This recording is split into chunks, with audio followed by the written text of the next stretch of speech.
Pada 10 November, Kementerian Pertahanan Rusia melaporkan perjalanan kelompok dari arah Nikolaev Kryvyi Rih ke posisi yang disiapkan di tepi kiri Dnieper. Perintah untuk mundur diberikan oleh Menteri Pertahanan Sergei Shoigu sehari sebelumnya. Penarikan garnisun dari tepi kanan wilayah Kherson dengan kerugian minimal bukanlah tugas sepele dan membutuhkan berbagai tindakan, kata para ahli, perlu untuk mengatur perlindungan, memastikan operasi rahasia, dan tidak menyerahkan amunisi dan peralatan kepada musuh. Meski dalam posisi mundur, masih di hari itu, pasukan Rusia terus memukul mundur serangan pasukan Ukraina. Menyiapkan posisi. Pada hari Kamis, pasukan Rusia dari arah Nikolaev Kryvyi Rih bermanuver untuk mempersiapkan posisi di tepi kiri Dnieper, kata Kementerian Pertahanan. Sebagaimana dicatat di Departemen, pasukan beroperasi sesuai dengan rencana yang disetujui. Sehari sebelumnya, Komandan Kelompok Gabungan Pasukan Rusia, Sergei Surovikin, melaporkan kepada Sergei Shoigu tentang masalah dengan pasokan pasukan di tepi kanan Dnieper karena penembakan dan penyeberangan yang konstan. Dengan latar belakang ancaman terhadap penduduk kota dan bahaya isolasi pasukan Rusia di Kherson, diputuskan untuk mengatur pertahanan di tepi kiri Dnieper. Penjabat Gubernur Wilayah Kherson Volodymyr Saldo mengatakan, mengomentari keputusan untuk memindahkan pasukan Rusia ke tepi kiri Dnieper, bahwa semua tanah di wilayah itu dapat dipertahankan. Ya, sulit bagi kami sekarang, tetapi kami akan tetap mempertahankan tanah kami. Tanah kami di wilayah Kherson, seluruh wilayahnya, semua rakyatnya pasti akan menjadi bagian dari Federasi Rusia, katanya. Penjabat kepala daerah mencatat bahwa situasi di daerah sekarang bergejolak dan kepemimpinan terpaksa membuat keputusan yang sulit. Penarikan pasukan adalah operasi paling rumit yang membutuhkan komando untuk melakukan berbagai tindakan, kata pakar militer Vasily Dandikin. Tentu saja, itu tidak mudah. Sebagai aturan, pasukan dialokasikan untuk menutupi retret, jelasnya. Operasi penarikan klasik terjadi pada tahun 1941 selama evakuasi wilayah pertahanan Odessa, ketika Jenderal Jerman Erich von Manstein menyerbu ke Crimea. Unit yang melindungi adalah yang terakhir mundur.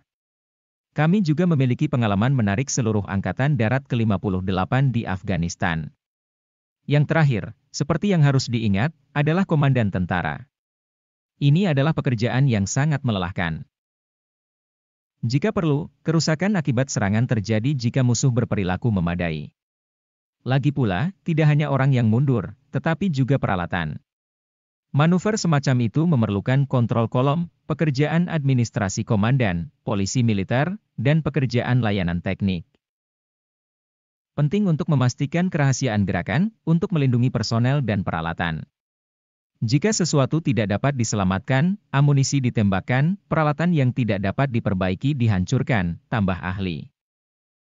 Diperlukan dukungan pengintaian udara, pengintaian dengan drone, memasang ladang ranjau sehingga musuh tidak dapat segera menerobos di suatu tempat. Dan kemudian mereka sudah menempati garis yang sudah disiapkan, Vasily Dandikin menyimpulkan. Mengusai front. Di area lain dari operasi khusus, unit dan subunit Rusia terus bertempur. Di arah Kupiansk dari Ukraina, pasukan hingga 2 kompi, diperkuat oleh militan formasi nasional dan tentara bayaran asing, tidak berhasil menyerang ke arah Kusemovka di Luhansk.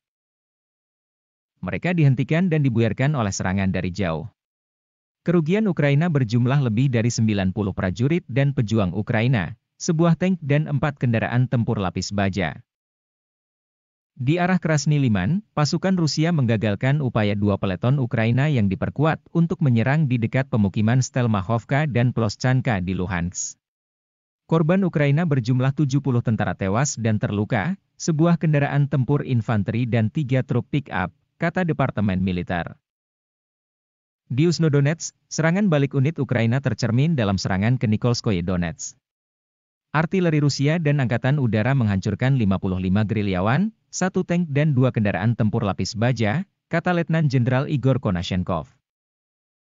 Kekuatan udara operasional taktis dan tentara, pasukan rudal dan artileri menghantam 2 pos komando Ukraina dan tentara bayaran asing di wilayah kota Nikolaev dan pemukiman Sukhoi Stavok di wilayah Kherson, serta 46 unit artileri di posisi menembak, klaster infanteri dan peralatan militer di 153 distrik dalam sehari.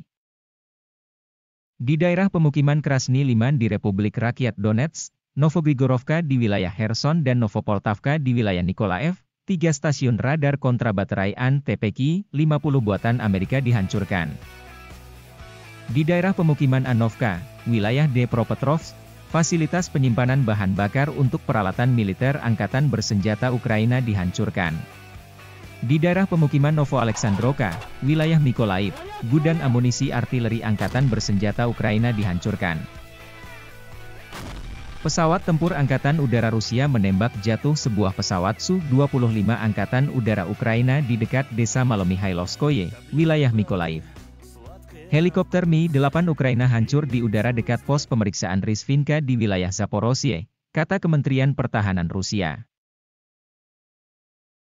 Pada siang hari, sistem pertahanan udara menembak jatuh 9 kendaraan udara tak berawak di daerah pemukiman Golikovo, Chervonopopovka di Republik Rakyat Lugansk, Kirillovka, Yegorovka dan Novoandreevka dari Republik Rakyat Donetsk, Vasilievka dari wilayah Zaporozhye, Vesele dan Krinky dari wilayah Kherson.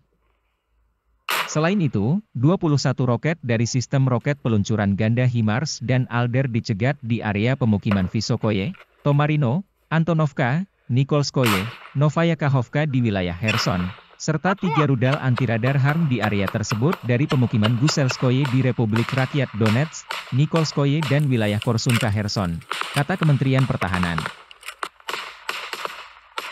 Selain itu, 21 roket dari sistem roket peluncuran ganda HIMARS dan Alder dicegat di area pemukiman Visokoye, Tomarino, Antonovka, Nikolskoye, Novaya Kakhovka di wilayah Kherson, serta 3 rudal anti-radar HARM di area tersebut dari pemukiman Guselskoye di Republik Rakyat Donetsk, Nikolskoye dan wilayah Korsunka Kherson, kata Kementerian Pertahanan.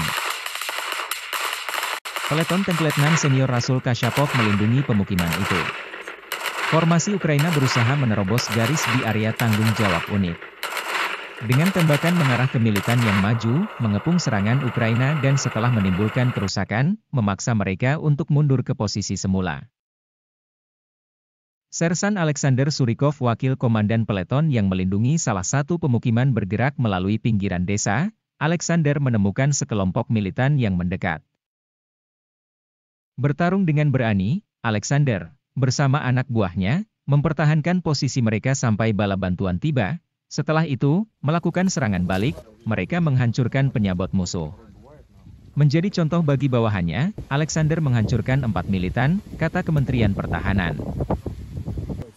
Sersan Senior Zalimbek Shagirov, bersama anak buahnya, menjaga lokasi divisi. Setelah menemukan pasukan lawan mendekat, dia melaporkan ini dan melepaskan tembakan dengan senjata standar. Meskipun kekuatan berkali-kali lebih unggul, musuh menghadapi perlawanan keras Zalimbek. Selama pertempuran sengit, di bawah tembakan musuh, Sersan Senior Shagirov membawa 3 prajurit yang terluka parah akibat tembakan musuh, kata Departemen Militer. Berkat kegigihan dan keberaniannya, kelompok penjaga berhasil menahan serangan gencar hingga pasukan utama mendekat.